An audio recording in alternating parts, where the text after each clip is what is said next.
Hi guys, sorry to interrupt your viewing, but please subscribe to the channel and like this video. Thank you. Ever been laughed at by your own mom in front of a room full of turkey-stuffed relatives? Yeah, that was my Thanksgiving. The kind of moment you replay in your head while brushing your teeth at night, wondering if you could have said something sharper, colder, meaner. But instead you just stood there, smiling like an idiot, holding a half-warm dinner roll and pretending your stomach wasn't turning over itself in embarrassment and anger. I pulled up to my mom's house in my leased SUV, white, spotless, overly clean like I was trying too hard, and sat in the driveway for a full 5 minutes before getting out. The wind carried that kind of Midwest cold that slices right through your coat and finds your bones.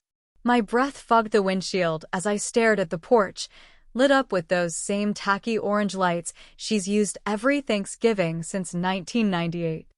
There were already too many cars lining the street, and I recognized Amanda's minivan right away, the one with the "Boss Babe" sticker peeling off the rear window like it was trying to quit her too. Inside, the house smelled like cinnamon candles and sweet potato casserole. 100 degrees too warm, crammed with people too eager to ask all the wrong questions. I hadn't even taken off my coat before Aunt Linda screeched my name from the kitchen, that overly rehearsed excitement in her voice like she just spotted a celebrity at Target. "Claire, look at you. So thin. Are you eating?" First question of the day, and I already regretted coming. I smiled the way you do when your gum's bleeding and said, "Eating just fine, Aunt Linda. Thanks. You look festive." She laughed like I'd told a real joke and handed me a glass of boxed Chardonnay before I could decline. Across the room, my mother hovered near the oven, fussing over a turkey that could feed a platoon. She gave me a quick glance and said, "You're late." Not "Hi. Not glad you made it." Just "You're late." Like she had something writing on my punctuality. I shrugged off my coat, pretending not to care, even though I could feel that old familiar itch crawling up my spine, the one that came every time I walked back into this house and remembered why I left. I set my bag by the stairs, heard the pitter-patter of Amanda's kids tearing through the hallway like the floor was lava. They screamed, "Aunt Claire," as they passed me without stopping. Amanda followed behind them like a parade marshal, makeup too perfect, smile too wide, wine glass already half empty. She wore leopard print and fake lashes and called herself a wellness entrepreneur, which was code for selling overpriced supplements to Facebook moms who still use Bitmojis. She hugged me like she meant it and then held me at arm's length, scanning me with that judgmental gleam in her eyes. "So how's the tech stuff?" she asked, dragging the word out like it was something between a curse and a joke. I gave her my usual half answer. "Busy. Clients never sleep." She tilted her head and gave me that slow, mocking smile. "Must be nice, though. No boss. No hours. Just you and your little laptop." I nodded, forcing a laugh. "Yeah, something like that." Dinner was called before I had the chance to find an excuse to disappear. We gathered around the big oak table, same one that had seen 20 years of passive-aggressive family dinners and undercooked stuffing. I got sandwiched between my mom and Amanda, across from Amanda's husband Greg, who barely said 2 words unless they were about crypto or college football. Linda said grace like she was auditioning for a church play, and then forks clattered against plates and the gossip started. The conversation swung from politics to property taxes to PDA drama, and I stayed quiet, like I always did. I listened to Amanda tell some story about her business trip to Scottsdale, which was really just a convention where she got drunk and bought $400 worth of inventory she'd never sell. Greg bragged about his new truck, and my mom asked why I didn't own anything real, yet meaning a house, or a man, or a life she could explain to her bridge club. Then it happened. Amanda raised her glass, looked at me with that grin she always wore when she was about to make me the punchline, and said, "Seriously, though, must be so hard. Sitting on a computer all day. I'd love to just relax like that and call it a job." There was a pause. A short one, but it was long enough for the laughter to start. Linda giggled. Greg chuckled. My mom, not loudly, but enough, let out this little huff that might as well have been a cackle. And just like that, the whole table turned into a late-night comedy club where I was the sad little joke nobody respected. I took a sip of wine I didn't want, looked down at my plate, and smiled. I smiled like someone who just found a shard of glass in their mashed potatoes and decided to swallow it anyway. Because I already knew. I knew what I was going to do. Not right away, no. That would have been too easy. But I had a plan. Dessert was coming. And with it, something sweeter than pie. By the time the green bean casserole made its second round and Uncle Barry passed out snoring in the recliner like he always did, mouth open, remote lost somewhere under his gut, I was starting to think maybe that little jab from Amanda would be the end of it. Maybe they'd go back to roasting the turkey and not me for once. But of course, Amanda wasn't done. Amanda never stopped at one. She was the kind of woman who pulled the thread just to watch the whole sweater unravel, even if it belonged to her own blood. She leaned in again like she was sharing a secret, but she made sure her voice was loud enough to reach everyone within 10 feet. I mean, I'm not saying it's not work, she said, dragging out the word with this fake innocence, but come on, it's not like you're in scrubs or sweating on your feet all day. My sister's a nurse. She works 12-hour shifts. You just click buttons, right? My fork hit the plate with a soft clink I'm sure no one heard but me. I kept chewing my dry turkey like it was perfectly normal to be dressed down like this by a woman whose last big life accomplishment was hosting a candle-pouring party on Facebook Live. The kind of woman who still posted rise and grind every morning as if hashtags could pay the mortgage. Across the table, Greg nodded like a man who agreed but didn't have the vocabulary to explain why. I smiled, lips tight, and said, "Yeah, Amanda, that's exactly it. I just click buttons. It's wild that people pay me for it." Linda laughed like she'd heard the best joke of the night and added, "Well, at least you don't have to deal with diapers and dishes, right? You get to stay in your cozy little apartment and drink coffee while the rest of us do real work." And then, of course, my mom. Always the cherry on top of every humiliation sundae. She reached over to refill my wine glass and chuckled. "She's not wrong, honey. You do have it pretty easy. Remember when you used to say you'd work in politics or become a lawyer? What happened to all that big ambition? What happened was I stopped trying to win their approval. What happened was I figured out that grinding away for a boss who didn't give a damn wasn't going to make me happy, and it sure as hell wasn't going to make them respect me either. What happened was I grew up and realized I didn't want to wear pantyhose every day or attend meetings just to hear myself speak. But I didn't say any of that out loud. Instead, I did what I've always done. I laughed. Not because it was funny, but because if I didn't, I might have screamed. I might have told Amanda that her business was a scam. I might have told Greg that crypto was never coming back and he should probably start learning how to work with his hands. I might have told my mother that her silence had always spoken louder than any insult Amanda could throw. But I didn't. I just laughed. Internally, though, I was boiling. Beneath the calm, wine-soaked exterior, I was cataloging every word, every side-eyed glance, every little insult wrapped in sugar. It wasn't new. Hell, this had been going on since high school. Amanda with her perfect hair and her cheer captain grin. She won prom queen. I won most likely to move into a basement, which was less of a joke and more of a forecast my entire family seemed to believe. Amanda got roses and recognition. I got the leftover attention, lukewarm, patronizing, and always tied to some sort of performance I hadn't delivered. She had been the golden one, the family's pride, the standard I was never going to meet. She married young, popped out 3 kids like clockwork, and somehow turned selling multivitamins into a life of curated social media posts and Target runs she called me time. And I moved to the city, started my own business, worked 12-hour days building something from the ground up, and never once asked my mom to babysit. Still, in their eyes, I was the one who failed. Amanda turned to me again, this time twirling her wine glass between her fingers like she was stirring the pot just a little more. "So how much do you even make doing whatever it is you do?" I let the silence hang there for a second. Everyone looked at me, waiting. Forks paused midair.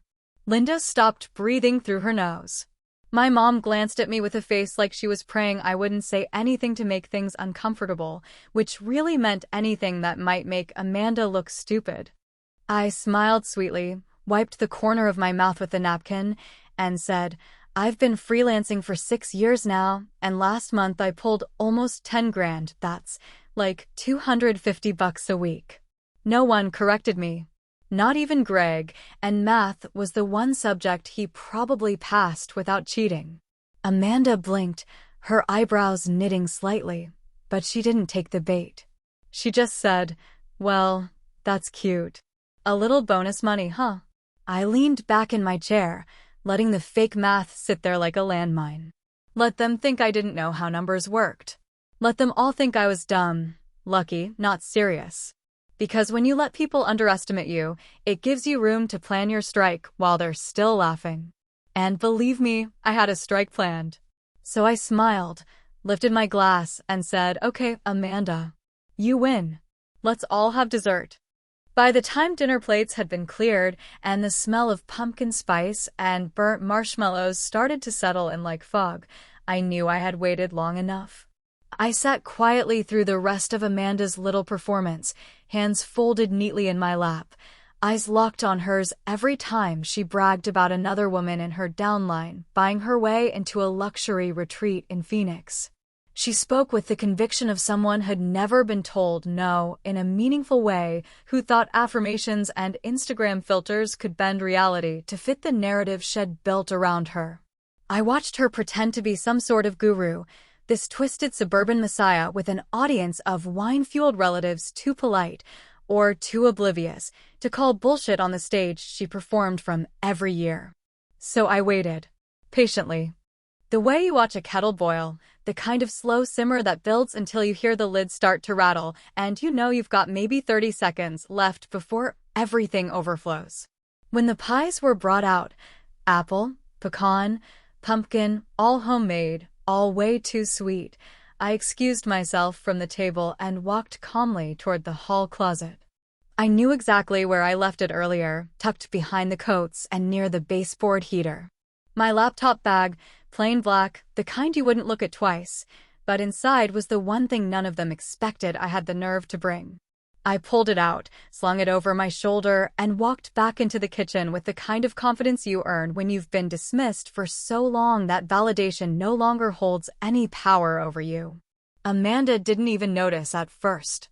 She was too busy telling Aunt Linda about how one of her oils helped her manifest 3 new team members last month, which, translated from multi-level marketing speak, meant she harassed some tired moms in the PDA group chat until they agreed to sign up. My mom was sitting stiffly at the end of the table, swirling her wine like she wished it would turn into something stronger. Greg was texting under the table, probably checking on his fantasy football team or watching a video of some guy gutting a deer. I walked in and set my bag down beside my chair. I didn't say a word. I didn't need to.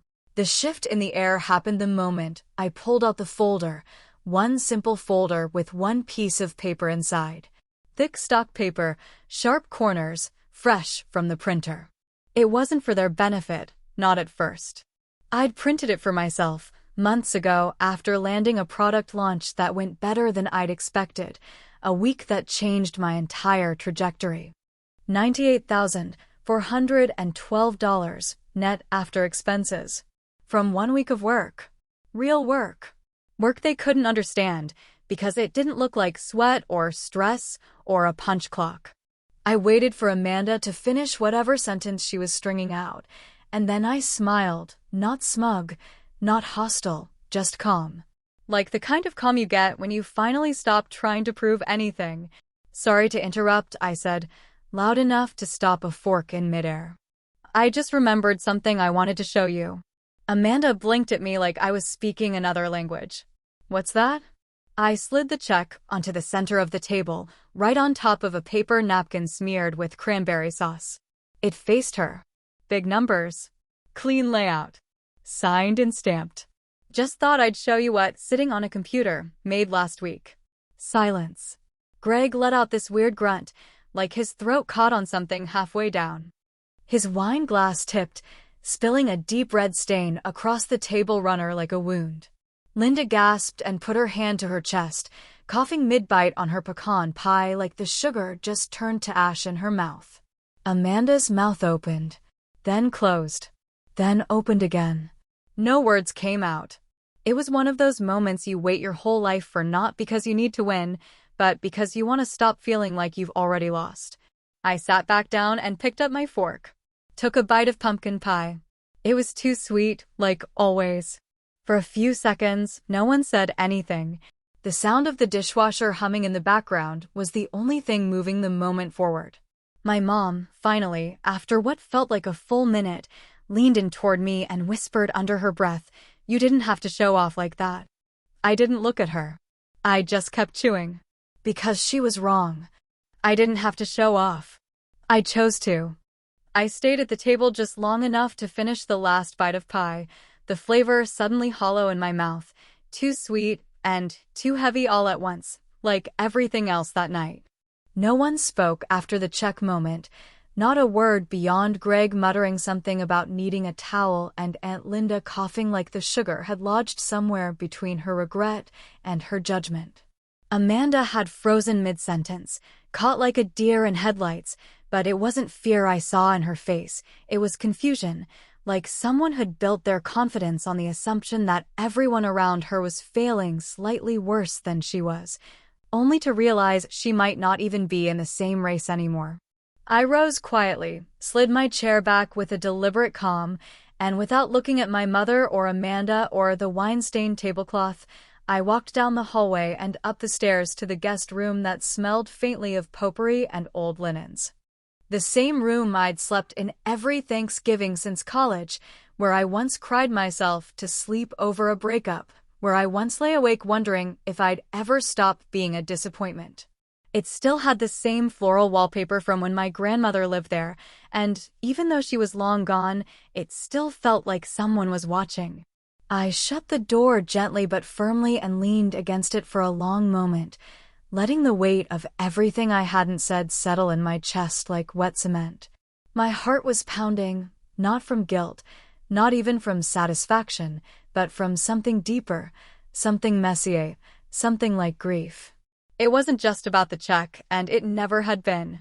It was about every time my mother smiled when Amanda tore into me, every time she brushed off my accomplishments like they were side hobbies, every time she said, "When are you going to stop playing around and get serious?"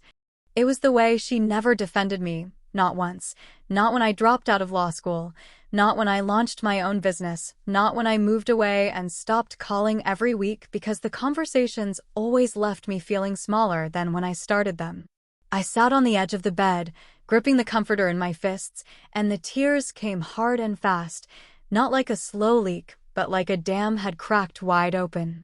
It wasn't dramatic, it wasn't graceful, it was ugly, shaking, breathless crying, the kind that scrapes your throat and blurs your vision and leaves you gasping like you've been holding your breath for 20 years. "Why do you always take their side?" I whispered into the room, knowing she couldn't hear me but saying it anyway. "I built something from scratch. I didn't ask you for anything. Not money, not help, not even advice. Why wasn't that enough?"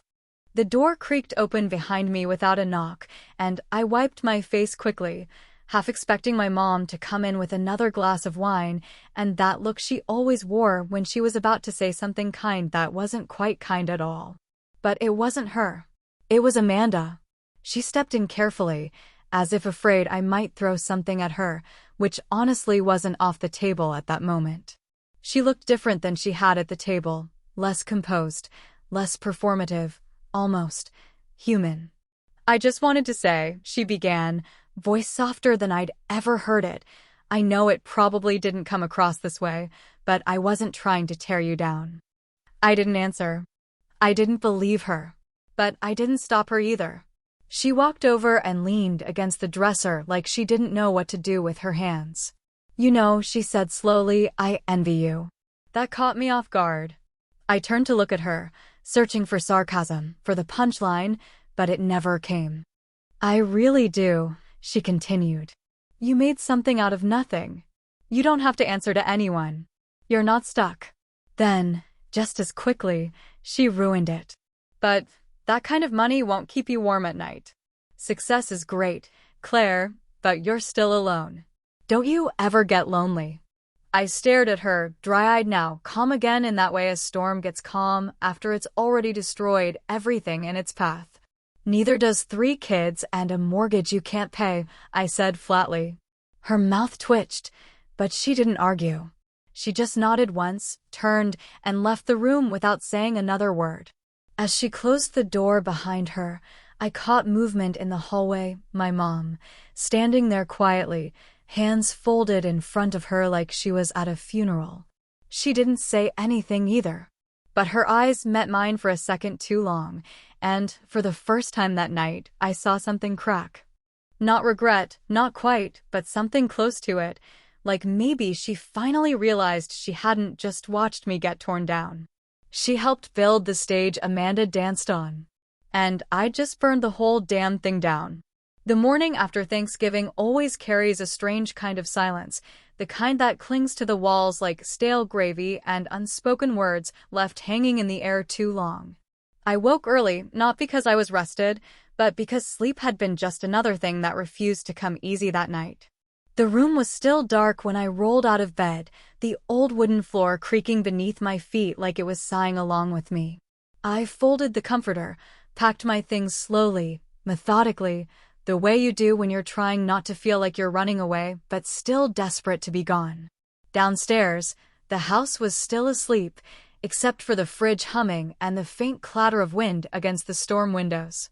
My duffel bag sat zipped by the door, my laptop case already over my shoulder, and I was halfway to the kitchen to grab a thermos of bad coffee when I heard the soft tread of feet on the stairs behind me. I didn't have to turn around to know it was my mother. She always moved like she was trying not to be heard, as if that somehow made the things she said quieter too. "I figured you'd be leaving early," she said, her voice polite, rehearsed, like we were exchanging weather updates instead of dealing with decades of emotional debris. I turned, leaned against the kitchen counter, and nodded. "Yeah, I've got some stuff to get done before Monday." She walked in and stood by the dining room table, the same one that had hosted last night's performance, now cleared of wine stains and passive-aggressive jabs, as if nothing had happened. She looked smaller in the morning light, older somehow, though she still had that same taut smile she wore whenever she didn't know what else to say. "I just wanted to say, I'm sorry if things got out of hand last night." The word "if" hung in the air like a smoke alarm with dying batteries, noticeable, annoying, and hard to ignore. "Out of hand," I repeated, raising an eyebrow. "That's what we're calling it." She looked down at her hands, wringing them like she always did when uncomfortable. "You know how Amanda can be." She didn't mean anything by it. And there it was again. The minimization. The excuse. The way she'd spent my entire life smoothing over other people's behavior with the same tired lines, like I was supposed to accept that some people just came with cruelty baked in, and my job was to not let it bother me. I didn't yell. I didn't raise my voice or throw things or cry. Instead, I asked her the one thing I had never said out loud until that moment, though it had lived in the back of my throat for years. "Do you even respect what I do?" I asked, my voice steady but sharp, "or are you just scared of what they'll think if I don't show up to these dinners?" She didn't answer right away. She didn't look surprised, either, which told me she'd probably asked herself the same question more than once, but always shoved it down under casserole dishes and polite smiles. After a pause that stretched a little too long, she said, "Next year, let's keep it low-key. Not yes, not no. Just a retreat behind neutral ground, the safe middle where no one had to be wrong and nothing had to be acknowledged." I nodded, not because I agreed, but because I was tired. I picked up my bag, walked toward the front door, and didn't look back as I stepped outside into the cold morning air that bit through my coat like a warning. The sky was gray, flat, and heavy, the way November mornings always are when the holidays don't quite feel like home. I sat in the car for a second, the engine humming softly under my fingertips, then pulled out my phone to check my email. Sitting right there at the top of my inbox was a message I'd half expected, half hoped wouldn't come. A new client. Big name. Bigger money. Subject line: we want you on board full-time. 6-figure salary. Flexible terms. It should have felt like a win. I should have been grinning, maybe even calling someone to celebrate. But instead, I just stared at the screen, thumb hovering over the reply button, the words forming in my head, but refusing to settle. I didn't respond. I just slid the phone onto the passenger seat, threw the car into reverse, and pulled away from the house like I was escaping a place that would never fully understand me, no matter how many zeros I added to a check. And as I drove, the road unfolding ahead, like a blank page, I thought about next year. About whether I'd come back. Whether I even wanted to. Whether I could ever stop needing them to see me. Maybe that's the real problem. Maybe it was never about the job or the money or Amanda's mouth or my mom's silence. Maybe the truth is that some part of me still craved their approval, no matter how many wins I stacked against their doubts. And that's the kind of hunger even Thanksgiving can't fix.